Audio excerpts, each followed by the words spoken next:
Hello students, आज के video में मैं आपको एक्सप्लेन करूंगा एक्सरसाइज 10.2 का क्वेश्चन नंबर 7।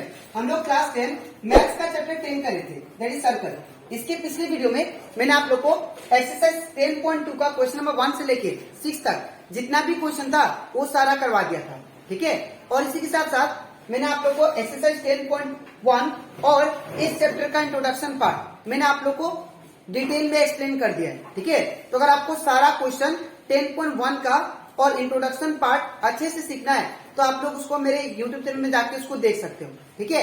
इसी के साथ साथ मैंने आप लोग को दैट इज क्लास 10 मैथ्स का chapter revision, chapter 1, chapter 2, chapter 3, chapter 4 and chapter that is chapter 11 और चैप्टर 8, इन सभी चैप्टर का हर एक एक्सरसाइज क्वेश्चन और जितना भी एग्जाम्पल क्वेश्चन था वो सारा एक्सप्लेन कर दिया, ठीक है। तो अगर आपको सारा क्वेश्चन अच्छे से सीखना है तो आप लोग उसको मेरे YouTube चैनल में जाके उसको देख सकते हो, ठीक है। मैंने हर एक चैप्टर का प्लेलिस्ट बना के अपलोड कर दिया, ठीक है। तो स्टार्ट करता है क्लास। यहाँ पे हम लोग को एक्सरसाइज 10.2 का क्वेश्चन नंबर 7 में दिया गया है, 2 concentric circle are of radius 5 centimetre 3 centimetre. 2 concentric circle दिया है जिसका रेडियस एक का है 5 सेंटीमीटर और दूसरा का है 3 सेंटीमीटर, ठीक है। Find the length of the code of the larger circle which touches the smaller circle. अब यहाँ पे आप लोग इसको डायग्रामेटिकली समझो अच्छे से, ठीक है। यहाँ पे बोला है कि आपको एक सर्कल दिया है, ये सपोज एक सर्कल हो गया जो कि 5 सेंटीमीटर है, ठीक है। ये जो सर्कल है कितना है, इसका रेडियस 5 सेंटीमीटर का, ठीक है। इन द सेम वे यहाँ पे आपको दूसरा सर्कल दिया है, यहाँ पे कंसेंट्रिक बोला है। कंसेंट्रिक मतलब होता है सर्कल के अंदर सर्कल, उसको हम लोग क्या बोलते हैं, कंसेंट्रिक सर्कल, ठीक है। तो यहाँ पे हम लोग दूसरा सर्कल बनाएंगे जिसका रेडियस कितना है 3 सेंटीमीटर का। तो ये मान लीजिए दूसरा सर्कल हो गया, ठीक है। इसको हम लोग रीड्रॉ करेंगे।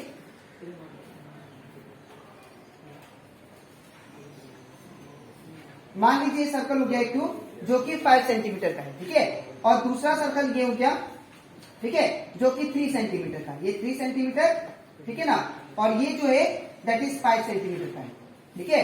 तो यहाँ पे 2 सर्कल मैंने ड्रॉ कर लिया है, जो कि एक 5 सेंटीमीटर का है जो कि लार्जर सर्कल है, और स्मॉलर सर्कल कौन है 3 सेंटीमीटर, और दोनों क्या है कंसेंट्रिक। कंसेंट्रिक का मतलब सर्कल का अंदर सर्कल है, ठीक है।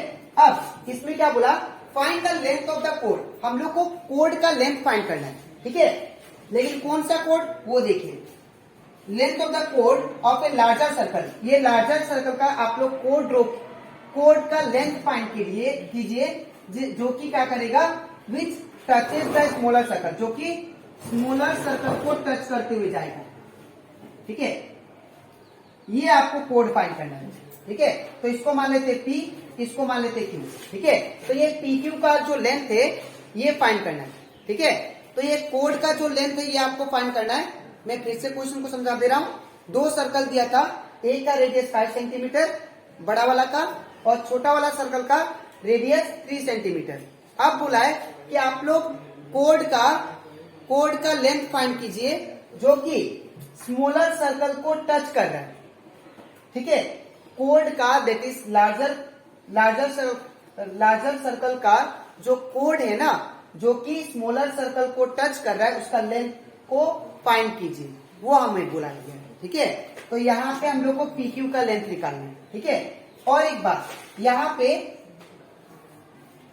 इसको मान लेते पॉइंट ऑफ कांटेक्ट A और इसको सेंटर को मान लेते O, ठीक है।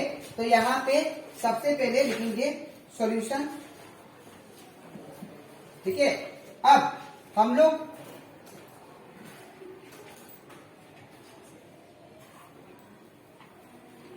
यहाँ पे क्या कंसीडर किया उसको लिख लेते हैं, ठीक है। तो लेट अस कंसीडर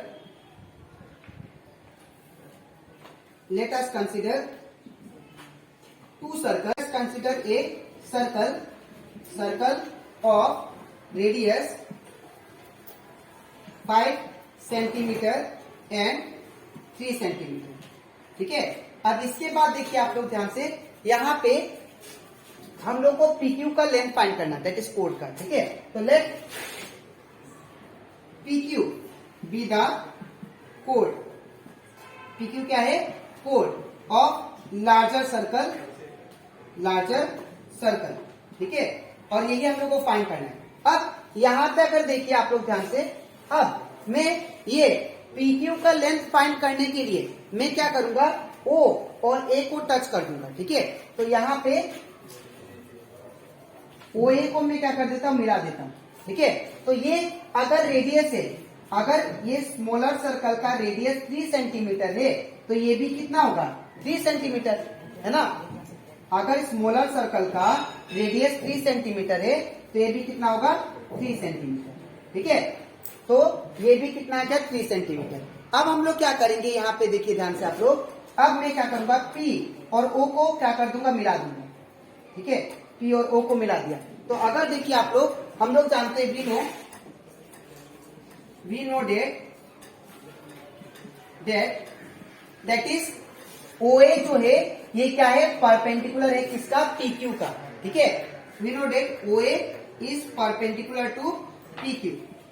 अब ऐसा क्यों, बिकॉज यहाँ पे जो रेडियस होता है, याद रखिएगा, वो हमेशा क्या होता है, परपेंडिकुलर होता है टेंजेंट, ठीक है, टेंजेंट से, ठीक है।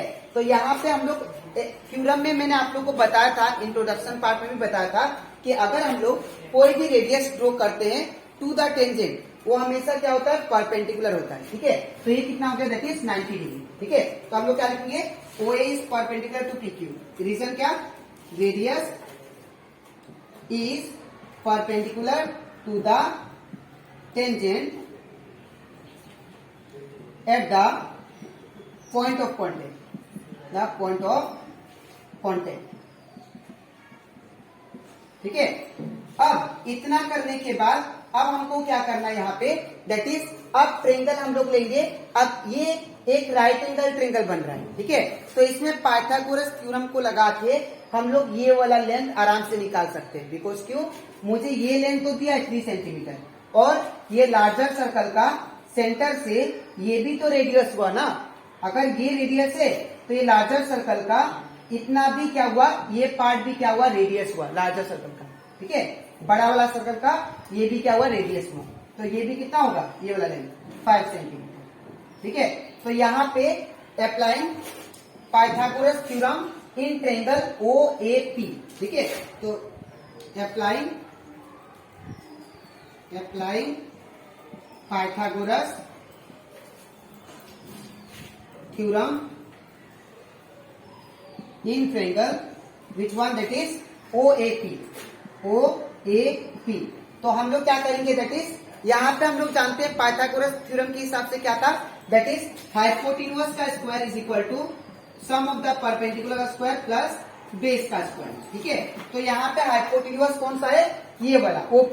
तो यहाँ पे क्या लिखेंगे, OP का स्क्वायर इक्वल टू, अब P मतलब परपेंडिकुलर कौन सा है, ये वाला, ठीक है, दैट इज OA।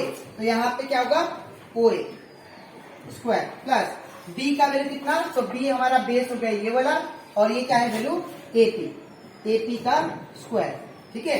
अब इतना करने के बाद मैं वैल्यू पुट करता हूं, तो यहाँ पे OP का स्क्वायर, OP का वैल्यू कितना दिया है, 5, तो यहाँ पे क्या होगा, 5 का स्क्वायर इक्वल टू OA का वैल्यू कितना, तो OA का वैल्यू 3 दिया, तो यहाँ पे क्या होगा, 3 का स्क्वायर प्लस AP का वैल्यू कितना, तो AP का वैल्यू आपको दिया है, यहाँ पे फाइंड करना हम लोग को, ठीक है। AP हम लोग को फाइंड करना, ठीक है। अब इसके बाद मैं यहाँ पे करता हूं, अब 5 का स्क्वायर 25 हो जाएगा इक्वल टू, और 3 का स्क्वायर हो जाएगा 9 प्लस, अब AP का स्क्वायर, AP स्क्वायर। अब यहाँ पे अब 25 का पार्ट में कोई 9, इसको मैं इस साइड लेके आता हूँ, 9 को लेफ्ट साइड लेके आता हूँ, तो ये प्लस इस तरह से माइनस, तो 25 माइनस 9 इक्वल टू AP का स्क्वायर, ठीक है। अब 25 माइनस 9 कितना होता है, that is 16 equal to AP का स्क्वायर। अब इसको मैं उल्टा कर देता हूं, तो इसको उल्टा करने से क्या होगा, AP स्क्वायर इक्वल टू 16, और AP को सिंगल छोड़ता हूं तो स्क्वायर को मैं उस साइड भेजने से क्या पहनने का, ये रूट पहन लेगा, ठीक है। तो यहाँ पे AP इक्वल टू क्या आ जाएगा, इधर रूट आ जाएगा, रूट ओवर 16। तो यहाँ पे हमारा AP का वैल्यू कितना आया, रूट ओवर 16 किसका स्क्वायर रूट है, 4 का, तो यहाँ पे क्या होगा 4, ठीक है। तो ये 4 सेंटीमीटर AP का लेंथ आता है, ठीक है। अब यहाँ पे याद रखिएगा, यहाँ पे OA जो है, OA ये वाला, ये बाइसेक्ट कर रहा है किसको, PQ को, ठीक है, तो हम लोग क्या लिख सकते हैं, here O A bisect which one, that is P Q. अगर ओ ए बाइसेक्ट कर रहा है पी क्यू को, तो हम लोग क्या लिख सकते हैं, दैट इज यहाँ पे एपी बराबर क्या होगा, ए क्यू। एपी बराबर ए क्यू। जो एपी का लेंथ होगा, एपी का लेंथ वही हमारा ए क्यू का भी होगा। बिकॉज अगर कोई भी लाइन को अगर कोई दूसरा लाइन बाइसेक्ट करता है, काटता है, तो दो इक्वल पार्ट में काटता है, ठीक है। तो यहाँ पे एपी का जितना लेंथ होगा वही ए क्यू का भी होगा, ठीक है। तो यहाँ पे AP is equal to A Q equal to कितना होगा, दैट इज 4 सेंटीमीटर, ठीक है। अब मैं क्या निकालता हूँ, पी क्यू का लेंथ। तो देयरफॉर हमारा पी क्यू इक्वल टू क्या आएगा, देखिए जो पी क्यू है वो किससे बना हुआ है, दो लाइन से बना हुआ है, ठीक है। दो लाइन मिलके that is AP plus A Q, AP plus A Q. ये दोनों लाइन को अगर ज्वाइन कर देते तो हमारा क्या मिलेगा, पी क्यू, ठीक है। तो यहाँ पे पी क्यू इक्वल टू क्या होगा, एपी का वैल्यू कितना दिया है, एपी का वैल्यू हमारा ये अभी फाइंड किया 4 प्लस ए क्यू का वैल्यू भी कितना होगा 4। तो ये कितना आ गया, that is P Q equal to 4 + 4 8 centimetre, ठीक है। तो ये हमारा आंसर आ जाता है, ठीक है। तो ये कंप्लीट होता हमारा एक्सरसाइज 10.2 का क्वेश्चन नंबर 7। तो आई होप आपको ये क्वेश्चन अच्छे से क्लियर हो गया था, ठीक है। तो आपको लिखना कैसे मैं बता देता हूँ। सबसे पहले ये पार्ट और इसके नीचे आपको ये लिखना है, ठीक है। तो ये कंप्लीट होता हमारा एक्सरसाइज 10.2 का क्वेश्चन नंबर 7, ठीक है। अब इसके नेक्स्ट वीडियो में मैं आप लोगों को समझाऊंगा एक्सरसाइज 10.2 का क्वेश्चन नंबर 8, ठीक है। तो आज के लिए इतना ही, मिलते हैं नेक्स्ट वीडियो में।